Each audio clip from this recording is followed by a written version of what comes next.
Hello, ரசம்னால easy தாங்க. அதை இன்னும் ஈஸியாக செய்யலாமா? வாங்க பார்க்கலாம்.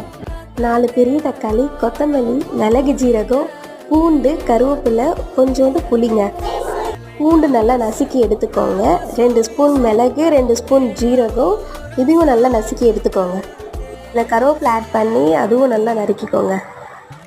கருவேப்பிலை நறுக்கி போட்டிங்கன்னா ஸ்மெல் சூப்பராக இருக்கும். ட்ரை பண்ணி பாருங்களேன். எல்லாமே நல்லா நறுக்கி எடுத்துக்கோங்க. ஸோ இப்போ ஒரு பாத்திரத்தில் தக்காளி நம்ம புழிஞ்சு வச்சுருந்தோம்ல, அது கொஞ்சம் ஆட் பண்ணிக்கோங்க. மிளகு, ஜீரகம் இது எல்லாமே நம்ம நறுக்கி வச்சுருந்தோம், அதுவும் இதில் சேர்த்துக்கோங்க. புளி கொஞ்சம் ஆட் பண்ணிக்கோங்க. ரொம்ப வேண்டாம், ஏன்னா தக்காளி ஆல்ரெடி புளிப்பாக இருக்குன்றதால நான் கொஞ்சமாக தான் புளி எடுத்துருக்கேன். கருவேப்பிலை, கொத்தமல்லி ரெண்டுமே சேர்த்துக்கோங்க. உங்களுக்கு கல்லுப்பு எவ்வளோ வேணுமோ அந்த அளவுக்கு ஆட் பண்ணிக்கோங்க.